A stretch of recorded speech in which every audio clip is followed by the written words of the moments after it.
Welcome to the Tech Bill, a podcast that looks at how technology is reshaping our lives every day and exploring the different ways that companies and governments use tech to increase their power. My name is Gus Hossain, and I'm the Executive Director at Privacy International. And I'm Caitlin, and I'm PI's Campaigns Coordinator. Hi. I am very, very excited about the guest we have today. It's Bill Goodwin, who is an award-winning journalist. He's the investigations editor at Computer Weekly. And for those of you who are not from the UK, Computer Weekly is a UK trade press where, and it's I want to say it's beyond a national treasure because it's one of the few national outlets that conducts investigations of things that really matter and that actually change the fabric of politics and the practice of power in the UK and arguably beyond. Um, I hope when we get to it, we're going to be talking about some of the investigations Bill and his colleagues have done, looking at, say, a huge scandal that happened in the UK over a period of 15, 20 years involving the post office and how computer systems were used. The computer system that was deployed was faulty, and yet people were wrongly accused of having committed crimes. But leaving that aside, because I am so excited to have Bill and all the fantastic work that he's done over the years. I hope we get to it. One of the things we're going to focus on in this conversation is around Europol, which in its own explanation, Europol is an EU agency that is essentially the police agency of Europe, but it's not. And this is where I kind of need to nerd out just a little bit on the EU, that is the European Union, because the European Union is not like the United States of America. It's a body that has relatively limited powers. So the European Union does not have a police agency yet. What the European Union has is that it has a agency called Europol, whose task is to arrange coordination of police agencies in all of the member states. And so that could be linking the French investigators with Italian investigators when they have a crime that they're investigating that's in common. So they loop criminal intelligence together, and they support governments, as they say, to combat serious and organized crime. But they have no executive power. So if you're trying to imagine an FBI equivalent, which is, when it was first set up, it was dreamt of by politicians as being the FBI of Europe. Actually, it's not so easy because of the way that Europe is structured. And I'll just give like one little bit more on European Union structure, is that an agency of the European Union gets funding from the European Parliament, which is a parliament that has members of the European Parliament, or MEPs, who make decisions like any other legislative body in any government around the world. But their decisions can only regulate what happens at the European Union level with this European agency. So they're the ones who decide the mandate of the agency, how much money the agency has, and they also set up regulators to make sure that these agencies follow the law. And one regulator in particular is going to be a recurring theme probably in this discussion is the European Data Protection Supervisor, which is the equivalent of the national regulator for data protection. But for Europe, it's called EDPS, the European Data Protection Supervisor. Um, and the undercurrent in all of this, because I just bored you silly with the context of the European Union, but you have to understand it in order to hate it, is that over the last 15 to 20 years, almost without regard to 9/11, there's been an increased securitization, as the academics refer to it. The European Union has increasingly taken on this mandate of national security, or of security, because there's no national, it's supranational, and it's increasingly empowered its agencies to do more and more with the data that they accumulate, the technologies they accumulate, and it's unclear whether oversight and checks and balances have followed suit. So, in today's discussion, we're going to be talking about one such case, which is Europol and some of the data it's collected in some of its systems. Caitlin, did I miss anything there? It's worth noting, and it might be British exceptionalism, but my understanding is that there are some countries in the European Union who would prefer a federal style system and would prefer that the European Union have a policing agency that is more like the FBI, would have some kind of like, even it's gone as far as discussions around armed forces. But traditionally, the UK was very much against that and was very pushed back pretty hard on things like a joint European currency, a joint European policing force, a joint European whatever. But obviously, the UK left the EU in 2016, or started leaving the EU in 2016. And so some of these trends toward federalism, um, without the UK, have kind of accelerated, and it's shifted the power and the political will and interest in that style of kind of joint European Union collectivist action, I guess. Um, and not to get too deep into things, but the European Union is not an equal system in which, like, it has a lot of different levels, and some countries within those levels have more power than others. And so the makeup of those countries, which used to include the UK but no longer does, is quite significant for the federal interests of the EU. Which is why I think the timing of some of the things we're going to talk about is quite interesting in relation to that 2016 date. But that is probably even nerdier than everything that you just said. So I think we should hurry our way along to talk to Bill now, because he is more interesting on this topic than both of us. Bill, I just got to say, I am so grateful you're here. You and I have been trying to meet up for years now, which is insane because we work on the same issues and we are nerds of the same caliber. And just so the audience can understand what I mean by that is, Bill is the kind of person that you run into when you go um, to court cases in tribunals that nobody's ever heard about to talk about the intricacies of legal and surveillance matters that nobody understands, and where there's a part of the room where visitors can sit and the only person that's going to be there along with you is Bill. And so it's so wonderful to see you outside of the context of what is known in the UK as the Investigatory Powers Tribunal. The main thing we want to talk about today is the investigation you were involved looking at Europol. In the context of this investigation, why did you get into looking into Europol? Mhm. Well, this was a joint investigation with 7 journalists from a number of different countries, and some of the people on the team have been investigating Europol for a very long time. And over the years, there have always been questions about how scrupulous Europol has been at storing people's private data and protecting private data. And there have been many concerns about how that data has been used, and also the introduction of AI to analyze vast quantities of data. So Europol is very much moving in the direction of being a data hub for police forces all across Europe and collecting vast amounts of data, including data on innocent people, not just people involved in crimes.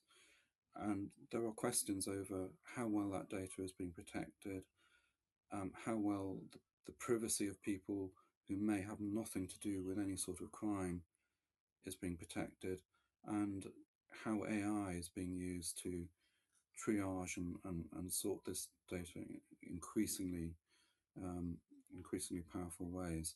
So that's the background of how we started, and some whistleblowers came forward to some of the you know expert journalists on the team who've been investigating Europol for many years, and asked us if we'd like to join them. And 2 other publications came on board as well. So Corrective in Germany, and Solomon in Greece, and then Computer Weekly in the UK. And we spent several months working on this story. But its gestation goes back much longer than that. So, like you, we've been monitoring Europol for a while, and as you say, with your fellow investigators, whether it's through freedom of information requests or whistleblowers, you found some troubling behavior at Europol. What were the key findings? Well, what we discovered was that Europol was storing a vast amount of data on what they called internally a shadow IT system. So this was a semi-official IT system. It didn't have full scrutiny of Europol's data protection function, and it was constructed and largely managed by Europol's Cybercrime Center. It was called the Computer Forensic Network, but it was set up for legitimate reasons, but it just became used in ways that it was never intended for, never designed for. So, and what happened is over the years, it was used to store more and more data, and eventually it became the biggest data repository in Europol. But the problem is that it didn't have the same levels of security, information security, and data protection and governance as the rest of Europol. So it was a bit of an outlier. We found out that in 2019 it had at least 2 petabytes of data stored on that system. That's a huge amount of data, and 400 times the amount of data that was stored elsewhere in Europol. So basically, the bulk of all the data, including data on innocent people, was stored on this system. And the sorts of data there included things like people's photographs. It included data from people's mobile phones, um, address data, um, biometrics that for facial recognition, and it's data supplied by police forces all across Europe. Now, Europol is required to store data securely and have proper governance measures in place, but we found out from whistleblowers and also documents from Freedom of Information that those controls were just missing. They didn't have them. They were not secure. Yeah, I was reading the report and the write up, and it said that there were massive security vulnerabilities embedded in the system itself. That including access control wasn't regulated. There was no compliance with the security rules, or they weren't complying with security rules. There was a lack of admin use logs and lack of password management. And alarmingly, this the report noted unrestricted software installation was possible, which is you don't set up systems like this, but you do not set up forensic systems like this, because forensic systems have to be even more secure and higher integrity than almost any other system that you could possibly run. Yes, that's correct.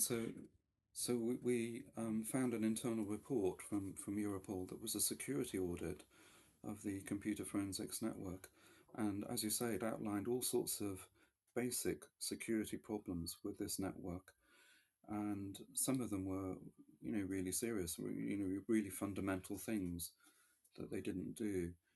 So, for example, by having a large number of people with administration rights, that's an immediate red flag because, um, well, for a number of reasons. One is if you have a lot of people with admin rights, it increases the attack area for hackers who could possibly get into the system and escalate their privilege to gain those admin rights and steal data or change data. But it also means that users in Europol who are accessing this data on people could either accidentally or deliberately change the data or change logs, access logs, either deliberately or accidentally, and there'd be no record of it, and they'd have the admin rights to do that. So I've got a list of some of the issues that they discovered, and people who are security have some knowledge of security would probably be quite shocked to read them, but to hear them. But they include things like insufficient management of privileged access rights, so no control over who can access what, in compliance with Europol security rules, lack of password management. So that's a very fundamental thing. Lack of administrative usage logs, so Europol didn't know who had been accessing what data or for why.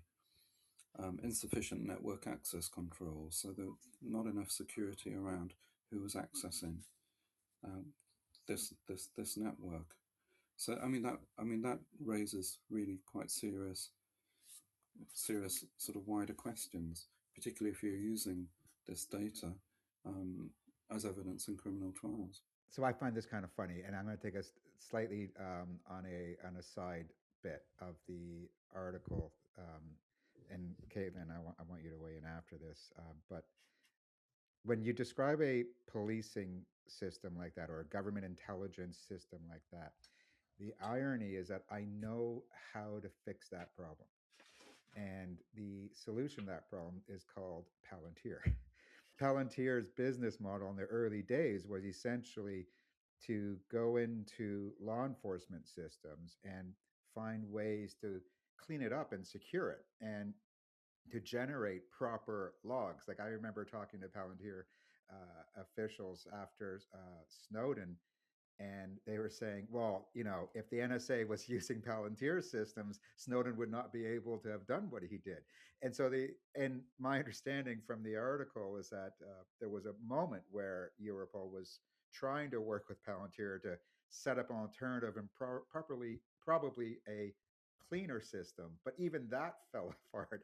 And so they continued to have this shadow IT system, which both blows my mind, and it feels strange I'm advertising for Palantir. Yes, well, you're absolutely right, Gus. Europol were working for many years to try and introduce a Palantir software, so they had a contract, um, but the problem just kept running into difficulties. I think they had a very limited number of people who bidded for the contract. There was only one supplier that could do it, and it just didn't work.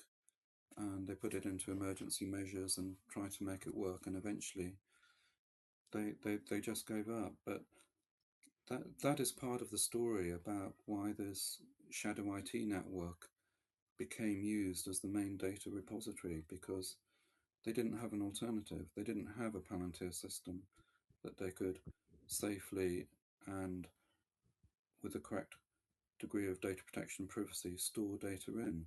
So they put everything into the computer forensics network, and that continued for many years until someone realized actually this is a really big problem, a really big data protection problem, and if regulators found out, then they could bring Europol to a halt. They could literally stop Europol functioning. But you're counting on regulators being effective. Caitlin, sorry to cut you Well, off. no, I was just going to say, so shadow IT systems, like it's not a phrase specific to Europol, right? Our tech kind of oh my god, team is the word I'm looking for. Our tech team worry all the time about shadow IT, which is people going, oh, it would be easier if only I could install X, or if only I could use this AI system, or if only I could do this, and doing it without telling anyone.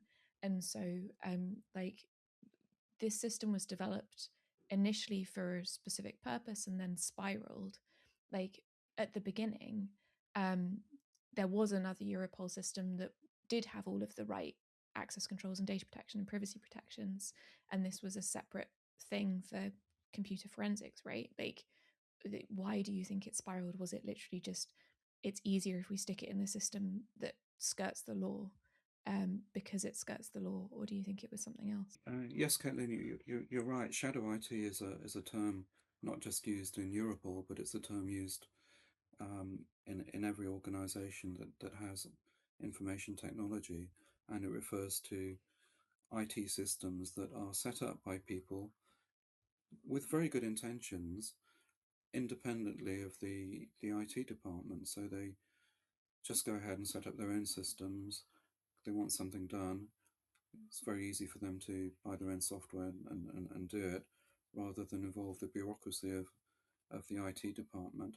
But it does mean that organizations end up with IT systems that are unregulated, that the company as a whole might not know exist, and might fall outside of the security and data protection standards that the company is supposed to comply with, and that appears to be what happened in the case of Europol. So, how did it happen? I think it happened gradually and possibly through a case of unintended consequences. So, when the Computer Forensic Network was set up in 2012, it was set up for a specific purpose, but gradually, over a period of time, it became used for more and more purposes. So, particularly during the Paris attacks in 2015, um, Europol had a huge amount of data taken from mobile phones, people in the vicinity of those terrorist attacks, that it had to store somewhere. And the only place it could uh, store it was in the computer forensic network. And at that time, it got special derogation from from Europol's governance people to do that, but it was an exception. But what started out as an exception then appears to become the norm, and just over time it was used to store more and more data, and much of that data had nothing to do with forensics. So I think it included things like police police reports, um, all sorts of other data that was not really the data that was intended to be stored on that system. So the concern inside Europol was that the regulator would find out, but the regulator has found out. Like, how did that happen? And it seems like it was quite a bumpy process. Yes. So what actually happened was um, I think people who spoke to us tell us that really a sort of blind Europol just turned a blind eye to what was going on because they needed to store the data somewhere, and you know it worked. But in 2018, data protection regulations started coming into force, the General Data Protection Regulation, and at that point, people in Europol started to panic that they could be subject to some sort of regulatory action if regulators were to find out about this. So there was a huge panic, and Europol's data protection chief got hold of a terminal that could access the computer forensic network and carried out an audit. This was in 2019, and he claims he had no idea about the existence of the CFN and how it was used before that. But then did an audit and became very, very alarmed and warned Europol, look, if the regulator finds out about this, they could stop us using the data, and there's so much data in there, it's all of our data, that would effectively shut down our operations. And there was a huge panic in Europol as to what to do about this, and they set up working groups and committees and to try and work out what on earth to do with this massive um, 2 petabyte of data problem that they needed to address because of data protection laws that were coming into place. And what eventually happened, there was a new head of director of Europol, Catherine de Boll, came in, new broom, clean sweep, and she decided the best thing to do was to come clean with the regulator, the European Data Protection Supervisor, and say, actually, there's a problem here. And that's what happened. So it's not this situation of, it's not like the regulator is not an investigative agency of its own. It wasn't able to like raid the building and find out, hey, we're here to find out how the Europol is doing things. There's this wonderful quote from one of the pieces that says, when we say inspection, we don't mean a raid with IT experts monitoring systems and confiscating servers. We are talking about a polite conversation. That's what the regulator did. Yes, exactly. So we were told by people who spoke to us about what was going on that it was a very gentlemanly arrangement. So you're right. The regulator didn't come in and knock down the doors and seize servers and have computer experts poring over what was in there. It was very gentlemanly. So they would come in and say, "What IT systems do you have?" And Europol would tell them. But of course, the regulator could only inspect or assess IT systems that they knew about. So if Europol didn't tell them, um, they could inspect it, or if the IT system didn't have a name, for example, uh, it would be very difficult for the regulator to ask to inspect it. Um, so there are allegations that some of these shadow IT systems were not disclosed to the regulator. There's one particular one that I could talk about called the pressure cooker. That's quite interesting. This is the one that was potentially used with, like, there was an investigation into a specific activist and the processing of their specific data, and that was the pressure cooker. Well, the pressure cooker was an internal name for a system. It was developed by Europol's Internet Referral Unit, and the idea of the pressure cooker was to harvest data from the internet very quickly and process it very quickly in response to an emergency. But again, it was an unofficial system, and so we have emails showing that it wasn't really. It was another piece of shadow IT. It wasn't properly governed by the IT department or data protection department, and it didn't have the safeguards in place that you would expect.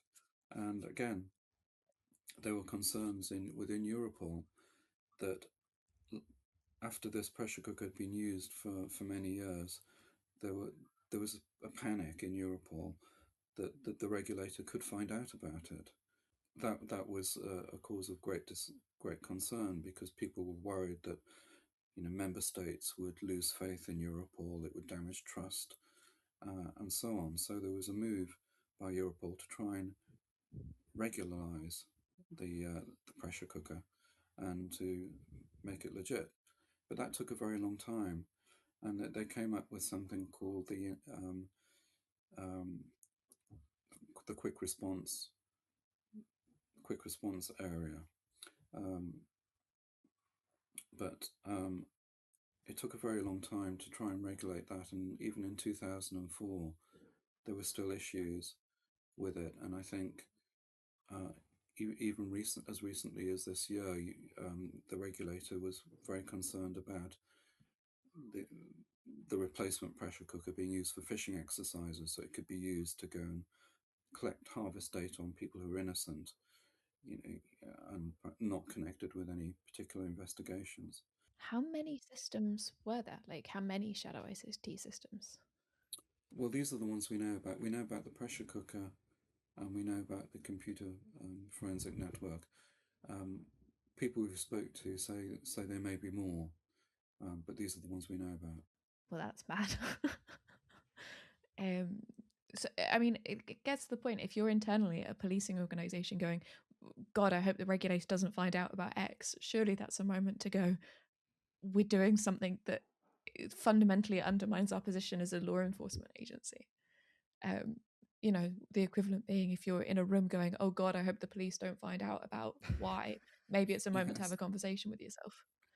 Yeah, Apparently, in so many cases in where there's interception of communications as evidence in cases in courts, almost like a ridiculous number of them include transcripts saying, "Oh, if the police are listening, we're going to be in real trouble." That just seems to be a constant repeating pattern in these types of cases. one of the people we spoke to involved in Europol actually said, that they are protecting the law by breaking it. they're upholding the law by breaking the law. So there seems to be a mentality that it's okay to do this because we're going after the bad guys. But the problem is that, you know, the privacy of innocent people could be affected by that. They could be caught up in the fallout of that. And Well, it's just a pretty naive understanding of themselves that, like, you know, we're the good guys, they're the bad guys, these are greater crimes that we're going after. Assumes that everyone in Europol is a good guy, because that's the thing that Ed Snowden found, right? Like, he was looking at, you know, all of the data collection, finding just some low level, like, creepiness, like people passing around people's naked pictures around the office. And it's like, assuming that every single person that works at Europol, when given access to these systems, has the best of intentions and is pursuing the greater crimes, is a really naive understanding of what people do when given access to power and systems full of, you know, sketchy yes, data. I mean it's true. People are naturally curious and nosy, and if they have access to data about people, I mean, I've heard stories from people who worked in the health service when controls were a little less lax about people looking at medical records of celebrities just because they can. So it's sort of human nature to curiosity will get the better of people unless there are some controls and logs in place to prevent that happening. There's another bit of human nature that applies to this case, which is there's something about politics in the last 20 years that the human nature of politics is that if we can find a policing or intelligence agency with a budget, we are actually going to increase that budget and increase the powers of that agency, almost without regard to whether or not that agency is fulfilling its purpose or is following the law. And so the irony of this entire situation is that despite this ongoing abuse of or non-compliance with the law, Europol is actually getting a larger budget, and it's getting it's in it's a potentially larger budget. Well, I think in November of 2025, it was already voted to get a larger budget. It's expanding, and the European Commission's even talking about expanding its staff and to turn it into an actual police agency. So these agencies keep on getting rewarded for their failures. And in Europe, that's certainly been the case. In the UK, that's certainly been the case. I, what's it like to be a journalist on the side of this, saying, "Okay, I keep on uncovering all these problematic things, and yet the politicians just keep on expanding powers." Yes, it seems to be a pattern that if something can be done, it should be done. So if there's a better way to spy on people, um, you know, if we can do it, then we should do it because some people might be behaving in a criminal way, and if you've got nothing to hide, you've got nothing to fear. Why shouldn't we monitor all of your emails and communications? Because you might turn out to be a bad person. Um, Never mind that most of the people you're monitoring are good. So there's just this sort of, if you can do it, technology allows us to do it. Let's do it. But that's why you need controls and regulations. What really I found was jaw dropping in the case of Europol is that the response to finding all of these problems with Europol's compliance and regulation was that politicians decided to increase Europol's powers. So they decided, amended the Europol regulation, which is the piece of law that governs how Europol operates, to allow them to hold on to data that had been illegally collected, um, to keep that, and also to water down the powers of the regulator so that they had fewer powers to investigate and inspect possible breaches. So, the way to make Europol's illegal use of data legal, uh, Europol's illegal use of data legal is to change the law to make it legal. Um, and that was just, I mean, you couldn't make it up. That was just draw dropping to me. It was unbelievable. Unbelievable indeed. And so that's why, like, the role that investigative journalists like you play in a democratic society is invaluable, because without your research and your relations and your writing, we wouldn't know about these abuses. We have a role as in PI and organizations like PIs, that we have to get these findings in front of the eyeballs of policymakers and decision makers to say, hey, something's got to be done. And yet there's something broken right now where it nothing does get done. Like there was a consultation ongoing, or it recently finished, about giving Europol more powers, and I think we were one of the only organizations speaking out against it. And we, of course, we quoted the work that you've done, and saying, look, there are serious problems here, and yet it's not getting fixed. And this is at this moment before, well, I'd say before, but we know that AI is being added to this fire. We know that these police and intelligence agencies are increasingly looking to use AI, and AI systems love a nice big data set. They offer to make sense of that data set. And have you come across? And this, sorry, and this is one of the areas where we struggle, because while the tech firms love talking about AI, and government and politicians love talking about adopting AI, getting law enforcement agencies and intelligence agencies to talk about how they're using AI, we're just not getting anywhere. Have you had any luck?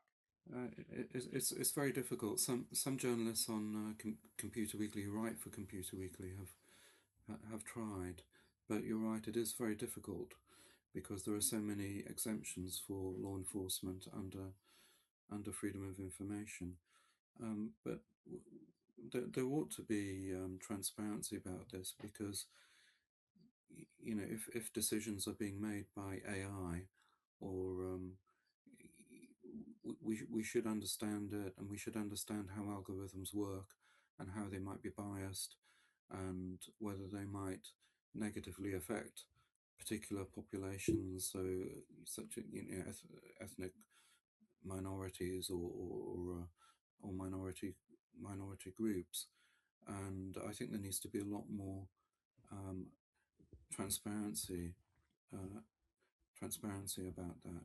I mean, I think Privacy International have done a lot of great work uh, in this area on algorithms, and a lot of great investigations, and it needs organisations like Privacy International to carry on digging and um, drawing attention to lawmakers about these issues. Someone needs to do it.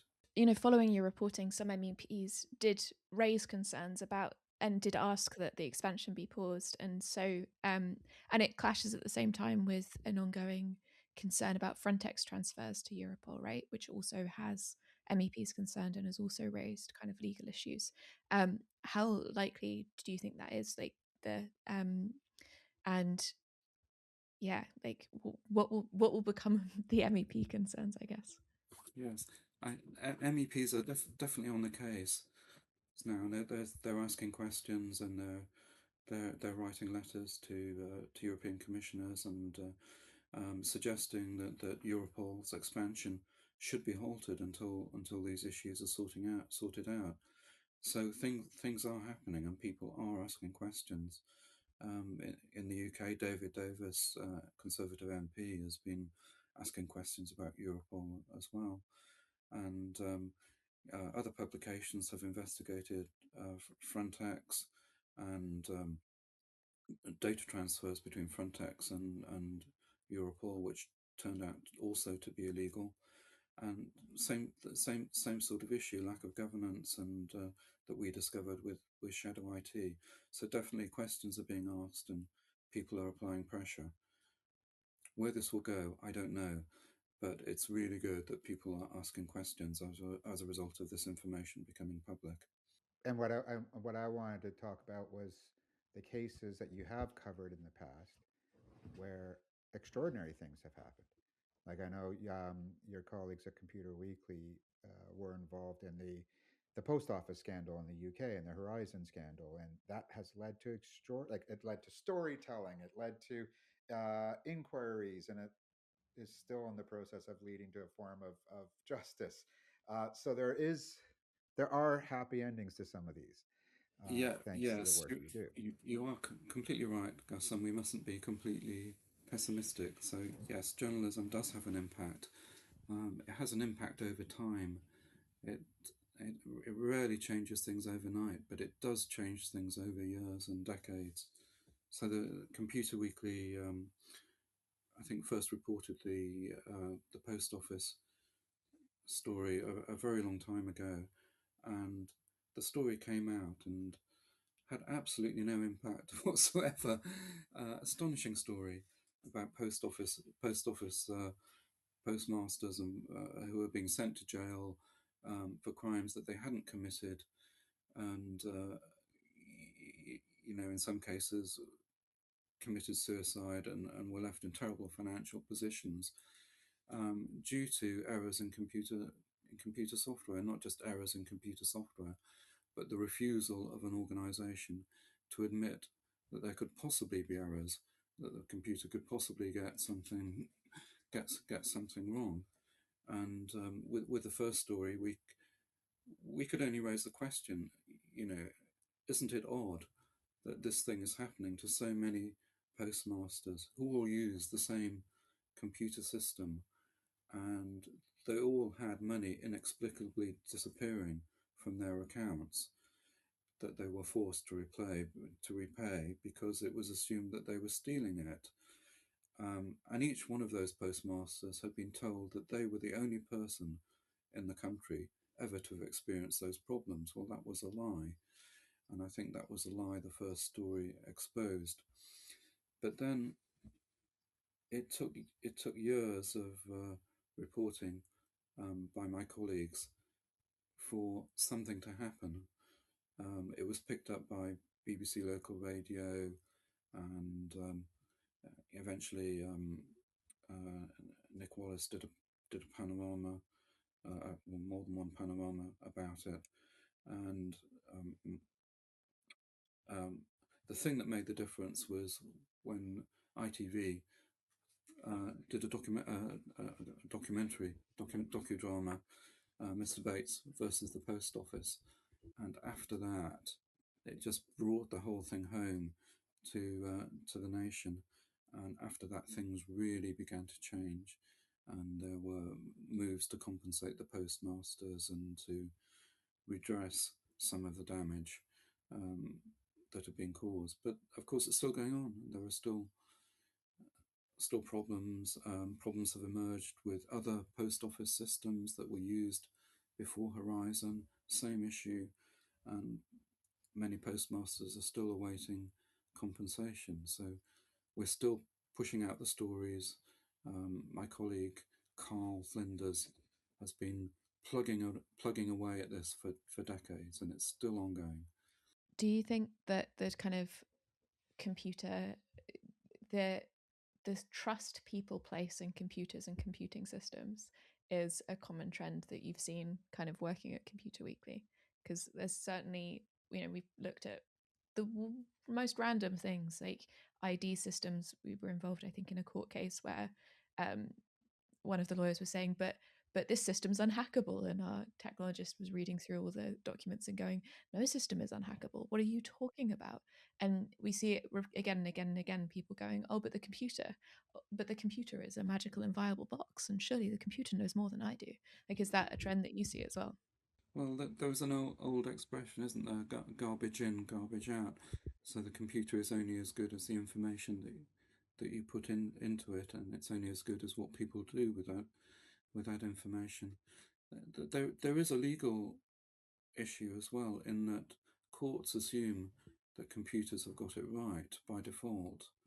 And if you're in a legal case and you're fighting a case that involves a computer um, mismanaging your data and causing money to disappear from your account in your post office, um, it's not the post office that has to prove that the software works. It's you that has to prove that it doesn't work. So you know, it's only thanks to court cases and whistleblowers that have come out um, that's been proven. So I think there is a case to change the law. It shouldn't automatically be assumed that the computer gets it right, because we've seen time and time again the computer doesn't get it right. And to, like, in the context of the Europol database, where a computer forensic system doesn't log who's looking at things, doesn't log when things are changing, doesn't do any of those things that would mean that it would reach the standard required for, like, actual use in an actual court. But no, that they haven't told anyone that. Like, is that, I don't know where I'm going with this. I suppose the question is around undermining prosecutions, which probably isn't a reasonable question. No, it is. It's an unsafe chain of custody on forensic data that will be used to prosecute people. It's exactly right, Caitlin. But do people look at it differently when it's data? Like, if it was a knife that I picked up at a crime scene, that then, like, I couldn't tell you who touched, I couldn't tell you where it's been, I didn't take pictures where I found it or whatever. Like, that is not that was something that would be pretty heavily challenged in court. But when it's data, it feels like some of that, people aren't looking for those things in the same way. Is that fair?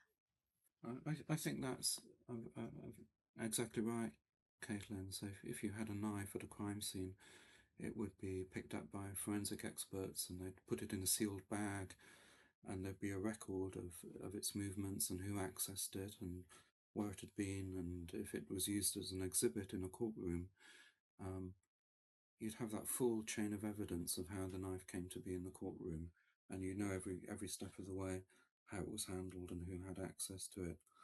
With data, um, it's much more difficult, particularly if it's not held in secure conditions. There's a whole question, as Gus was saying, whether you can prove that chain of custody, and this is becoming a big issue in many of the court cases that we're seeing around Europe involving messages that were harvested from encrypted phone networks such as EncroChat and another one from Sky ECC.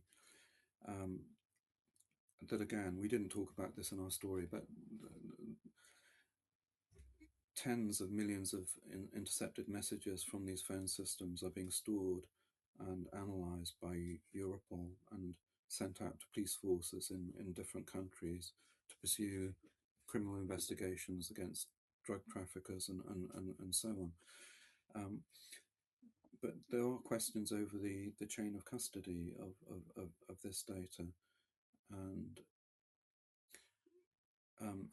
defendants should be able to access the original underlying data, but very often they're not getting the original underlying data. They're getting spreadsheets of data that someone has made, but we don't know the chain of, or they don't know the chain of custody of how those spreadsheets came into being.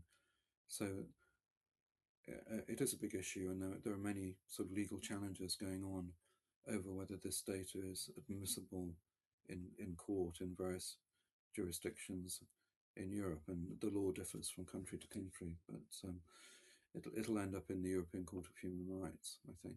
Well, talking about that, I can't let you go without asking this question, and you might be bored of having to talk about this because this goes way back in your life.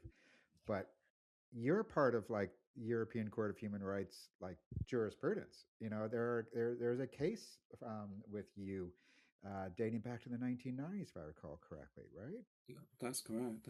This was very young. It was when I was my first job in journalism when I was 23. And I think I'd been in a publication, the Engineer magazine, for 3 months uh, as a graduate trainee. And I got a phone call from someone who had some interesting financial information, oddly enough, about a computer software company. And I phoned them up and said, "Is this true?" And their response was an injunction which arrived over the fax machine. Oh, how exciting! I've never had an injunction before. But it sort of quickly became quickly became a bit serious. And I remember my editor, we got summoned to a board meeting of United Newspapers, which at that time owned the Engineer. And I remember my editors telling me, you do realise you could go to jail. And at that point, I realised it was actually quite serious. But I was very lucky because I worked for a company that completely backed me all the way legally, and it just became a very big case. Because you could go to jail for not disclosing the source. I mean, this is astonishing because it wasn't a it wasn't a story about government or official secrecy or Snowden or anything like that. It was a very ordinary um, business story, but at that time, yes, um, the company could demand um, that I disclose the identity of the source in a civil case, and I could be sent to jail for refusing to disclose the identity of the source, um, because I'd be in contempt of court by disobeying a court order. So I was actually ordered to disclose the source, and I didn't, and that put me in contempt. What actually happened was they were determined to have me sent to jail, but the night before the hearing, before I was due to be sentenced, we had an off-the-record meeting between our solicitor, my solicitor, Geoffrey Bowman, and their solicitors, and they were in one room and I was in another room in my solicitor's office, and they were saying, we have a right to get Mr. Goodwin to go to jail. We have a right to send him to jail. And it was pointed out to them that yes, you could have a right. You could send me to jail. You can do that. But I mean, I should backtrack. One of the extraordinary things about this case is that the identity of the company was a secret. So all the court cases were held on camera in private hearings, and journalists were excluded from them. I was injuncted. It was a super injunction, so I wasn't even allowed to tell anyone about the existence of the injunction. You know, I couldn't tell my mum and dad without I mean, I broke the injunction to tell my mum and dad, but I could have been jailed for doing that. But anyway, coming back to this meeting, it was pointed out. We pointed out to them, yes, you can have Mr. Goodwin sent to jail if you want, but you do realise that if you do that, there'll be a huge campaign to get him out of jail. Your company will be named most likely by MPs using parliamentary privilege, and it's not going to go well for you. And we didn't know what they were going to do. We didn't know which way they were going to go.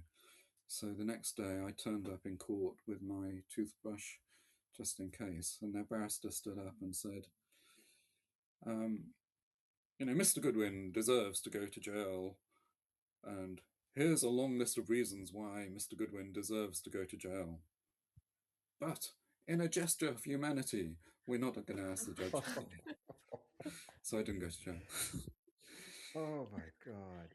And you did take the case all the way to the ECHR and get a ruling on freedom of expression grounds that wasn't going to happen again. We did. So we lost in every court. It was possible to lose in the UK. So it went up to the House of Lords, which is now the Supreme Court. And the higher you go up in the court, the more belligerent. Am I allowed to say judges are belligerent? But they were quite belligerent. They told my barrister, we don't even want to hear your case. I mean, in the House of Lords, we don't even want to hear it.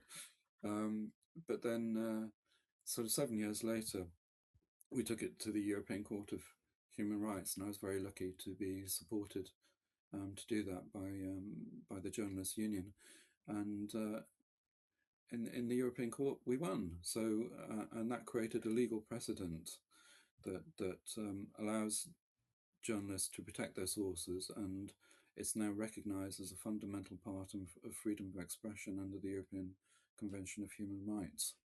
So yes. Extraordinary. Which is so, a pretty amazing way to spend your 20s. Exactly. What the hell was I doing in my 20s, for crying out loud? That's amazing. Like, and it gives me so much hope. Like the fact that you, as a 23-year-old, and then all the years of fighting, can unlock a right for everybody that comes after you. And similarly, as a journalist, all the work that you and your colleagues have done that have brought justice, or is in the process of bringing justice. As dark as it is right now about whether Europol is going to be held to account, whether they're going to get a larger budget, they're going to have more staffing and more technical capabilities. We can't lose sight of the fact that this works, and it's thanks to people like you. So thank you for joining us on this. Well, thank you, Gus. Yes, we keep chipping away, and over time we make a difference. I think I'd like to think that. Thanks for listening. You can sign up to be the first to learn more about our work at pbcy.org/pod-signup. And we'll include some links to Bill's articles, our own work on Europol, and many other issues that we raised in this podcast. We'll include them in the information in the description, wherever you're listening, or on our website at pbcy.org/techpill. Don't forget to rate and subscribe to the podcast on whichever platform you use. Music is courtesy of Sepia.